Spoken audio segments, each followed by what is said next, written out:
Avant de commencer la vidéo, j'aimerais prévenir les plus jeunes du fait du caractère violent de certaines scènes, mais aussi les âmes sensibles, donc évitez le visionnage de celles-ci. De plus, je risque fort de spoiler pas mal de passages, alors pour ceux qui commencent à peine le manga ou ceux qui sont en cours de la lecture de celui-ci, évitez aussi si vous voulez pas être dégoûté. Plus besoin de citer Berserk, il est bien connu du public maintenant. Sorti en 1990 au Japon et publié par Dybex au début des années 2000 en France, il ne verra que l'édition de 6 tomes. Quelque temps plus tard, la parution sera reprise par Glénat. Berserk est un manga de Kentaro Miura qui a fait aussi, entre autres, Gigantomachia ou le one-shot Oro, en partenariat avec le scénariste Björnson. Berserk reste un manga de type seinen et dark fantasy, bien loin d'un gentil Seigneur des Anneaux. Allez, passons au générique et commençons la vidéo.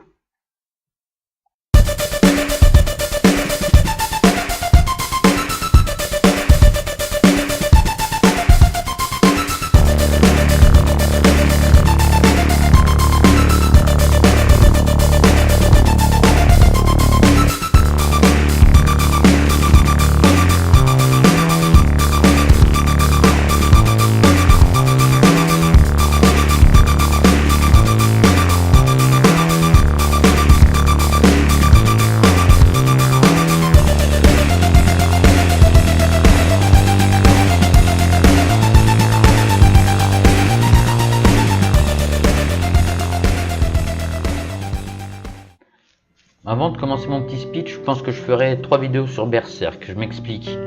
L'œuvre est tellement vaste, complexe, qu'une seule vidéo ne suffirait pas. Donc pour cette première partie, je vais avant tout parler de l'âge d'or, donc des débuts de Guts, de la troupe du Faucon, et cela jusqu'à l'éclipse. Bon, je vais vous faire un petit synopsis rapide, et puis on parlera de tout ça après. Guts est né du cadavre de sa mère encore accroché par le cordon ombilical. Une troupe de mercenaires passant par là s'aperçoit que le bébé est encore vivant. Gambino, le chef de la dite troupe, se voit dans l'obligation de garder ce rejeton soi-disant maudit selon les dires de certains de ses compagnons. Oui, en effet, Sis, la compagne de celui-ci, désire le garder. Cet enfant Guts connaîtra les champs de bataille très jeune et maniera dès son plus jeune âge les épées d'adultes. En effet, les mercenaires sont payés par les plus riches afin d'aider les chevaliers à combattre. Son maître d'armes ne sera pas moins que Gambino lui-même. Mais Sis, sa mère adoptive, tombera gravement malade et en mourra. Est-ce la faute de ce gamin qui n'aurait jamais dû rester en vie ? C'est ce que plusieurs compagnons d'armes penseront en tout cas. De plus, un jour, Gambino, lors d'une bataille, perdra sa jambe et ne pourra plus combattre et donc plus ramener d'or. Guts prendra le relève et fera tout pour qu'il puisse subsister un peu. Mais l'alcool et la déprime du chef des mercenaires feront qu'il vendra Guts à l'un de ses hommes, Donovan, qui le violera. Notre jeune héros se vengera et le tuera lorsqu'ils se retrouveront seuls dans les bois lors d'une bataille. Par la suite, Gambino voudra tuer Guts, mais celui-ci, en se défendant, lui plantera son épée dans la gorge. Il sera alors pourchassé par sa propre troupe et sera laissé pour mort. Nous retrouvons notre héros des années après sur un nouveau champ de bataille. Il combattra contre le meilleur homme de la troupe, Albert, et le fracassera.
la suite de ce combat sur un chemin marchant en solitaire qu'il rencontrera la troupe du Faucon et surtout Griffiths.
cadavre de sa mère pendue est recueilli par Sis, la compagne de Gambino, chef d'une troupe de mercenaires, comme j'ai dit tout à l'heure. Il verra la femme qu'il aime se faire violer sous ses yeux, se fera crever un œil et arracher le bras gauche. Bref, le mec a trop de chance dans la vie, déjà rien que au départ. Il vit beaucoup en solitaire et par tête baissée commet des imprudences lors de ses combats, mais manie l'épée comme personne. Après l'éclipse, son caractère se durcira et aura soif de vengeance, en laissant même Casca seul poursuivant ses rêves ou plutôt ses cauchemars.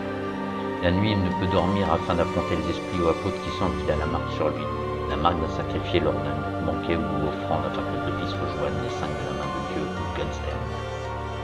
Griffiths en sait peu sur son passé, mais il est un fin tacticien et habile à l'épée. Calme et réfléchi, il fera tout pour accéder au plus haut rang du palais et de la cour.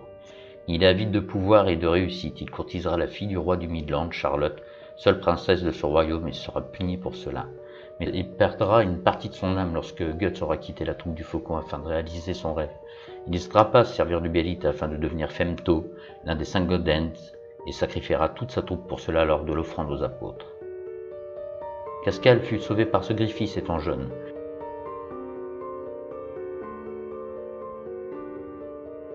Elle deviendra sa seconde de la troupe du Faucon, tout ira bien pour elle jusqu'à l'arrivée de Guts dans la troupe. En effet, elle ne supportera pas que Griffiths ait dit à Guts « Je te veux », alors qu'il ne l'avait jamais dit à personne et même pas à elle. D'autant plus qu'elle est secrètement amoureuse du leader de la troupe du Faucon. Elle n'aimera pas non plus l'intrépidité de Guts ainsi que son effronterie et sa façon de foncer dans le tas sans réfléchir mettant en danger la vie de Griffiths. Elle finira quand même par l'accepter au bout d'un moment après qu'il lui ait sauvé la vie. Ils auront plus tard un report intime avant le sauvetage de Griffiths et avant l'éclipse. Judo manie les armes blanches, petit et vif, il connaît les techniques de combat étrangères aussi. Il est assez rapide, mais lui est secrètement amoureux de Casca. Pipin, c'est un grand colosse assez bourrin, il fait partie de la troupe de choc des Faucons, donc Guts est le chef, pardon.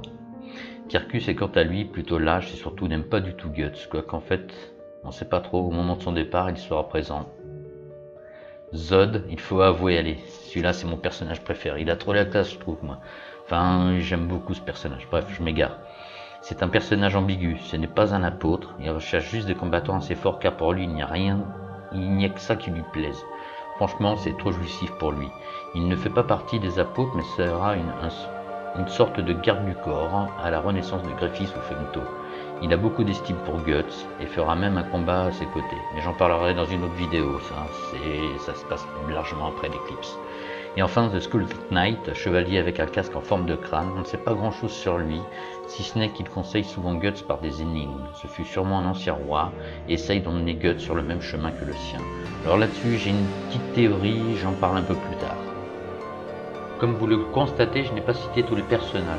Je reviendrai sur un plus tard, Rickert, qui commencera à avoir un rôle plus important au fil de l'histoire. Donc comme je le disais, Guts a quitté la troupe du Faucon comme il y est rentré, c'est-à-dire à l'épée contre Griffiths. La première fois, il avait perdu et a dû rejoindre ce jeune chef de mercenaires. Il aidera Griffiths dans son projet de bâtir son propre royaume, mais Guts lui cherche à s'émanciper, savoir quel est le but de sa vie. Griffiths en sera presque détruit de ce départ, mais convoitera la princesse Charlotte, sauf que tout ira plus comme il le veut. Une servante les aura surpris en train d'avoir un rapport sexuel et l'information reviendra aux oreilles du roi qui l'enfermera dans un cachot dans une tour et où il sera torturé pendant un long moment. Quant à la troupe du Faucon, elle sera prise dans une embuscade et beaucoup périront, mais c'est sans compter sur leur Casca qui réussira à s'enfuir avec une partie de la troupe du Faucon. Guts, sachant que la troupe était devenue l'ennemi de Midland, partira rejoindre Casca afin de l'aider à récupérer Griffiths. Ils rentreront dans cette fameuse tour. Malheureusement, Griffiths n'est plus ce qu'il était. Son bourreau lui a coupé les tendons, brûlé avec de l'eau brûlante, arraché les ongles, arraché les morceaux de peau. Malgré les embuscades prévues par le roi, ils finissent par sortir de cet endroit maudit pour amener Griffiths. Cela va sans compter sur le roi qui leur envoie la troupe des Molosses Noirs menée par Viald. Elle porte bien son nom car ils violent, torturent à tour de bras sous l'influence de la peur que procure leur chef. Après un long combat entre Guts et Viald, l'apôtre finira par être tué par Zod lui-même. Suite à des événements, Griffiths s'enfuit seul, poursuivi par toute la troupe. Voulant se suicider, il retrouve son béélite qui lui avait été substitué par son bourreau, qui l'avait perdu à son tour. De là arrive l'éclipse et le massacre de toute la troupe du Faucon, afin que Griffiths puisse enfin réaliser son rêve avide de pouvoir et de règne sur les royaumes. On y rencontre enfin les 4 Godsend, Void, Slade, Ubik et Conrad. Griffiths devenant le 5e Godhead, alias Femto. Afin de le devenir, il sacrifie sa troupe lors d'un sabbat où toutes les personnes qui s'y trouvent reçoivent une marque. Ils deviennent les proies des apôtres, ce sera une véritable orgie et une boucherie. Casca se fera violer par Femto sous les yeux de Guts impuissant qui y perdra un œil et un bras. Nos 2 héros seront secourus par Skull Knight, mais dans quel état? Alors voilà pour cette première petite vidéo. Excusez-moi si parfois j'étais maladroit, que j'ai bafouillé tout ça. Il faut dire que j'ai passé 10 heures par jour, là c'est ma 3e journée que je suis dessus. Donc le temps de faire des recherches, de tout classifier, de mettre, de faire le montage, etc. Ça m'a pris pas mal de temps, beaucoup de fatigue. Il y a des moments où à 2 heures du matin, quand j'étais en train de parler, c'était pas évident d'être très cohérent dans ce que je faisais. Donc voilà, j'espère que cette vidéo vous aura plu. Laissez-moi des commentaires si vous voulez. Donc il y aura d'autres parties. Alors là, j'ai vraiment parlé de l'âge d'or, j'ai pas fait une critique ni rien quoi. Voilà, je ferai sûrement une critique de l'œuvre, soit dans la 2e ou 3e vidéo, parce que bon, la prochaine vidéo devrait parler du cycle des enfants perdus. Après, il y a tout le cycle aussi de l'Inquisition, etc. Il y a quand même du lourd qui arrive derrière. C'est beaucoup de travail. Alors, je sais pas quand sortira la prochaine vidéo. Alors, peut-être qu'entre deux, je ferai un truc plus léger, plus rapide, parce que Berserk, ça reste quand même une grosse œuvre et que c'est pas spécialement évident d'en parler et voilà quoi. Ça m'a demandé énormément de travail. Si vous verriez le bureau de mon ordinateur, il y a des dossiers partout quoi, c'est impressionnant.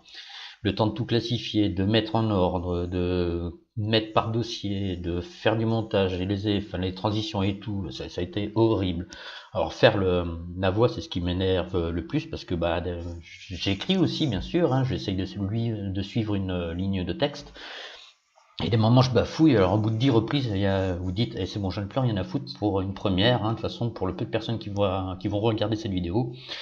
Tant pis, voilà. Bon, j'espère que le montage vous aura plu, que la manière dont je parle vous aura plu aussi, et puis comment je vous ai présenté l'œuvre de même. Donc n'hésitez pas à me faire vos critiques, à parler de ce qui vous a plu ou déplu, et puis je vous dis à une prochaine. Allez, ciao!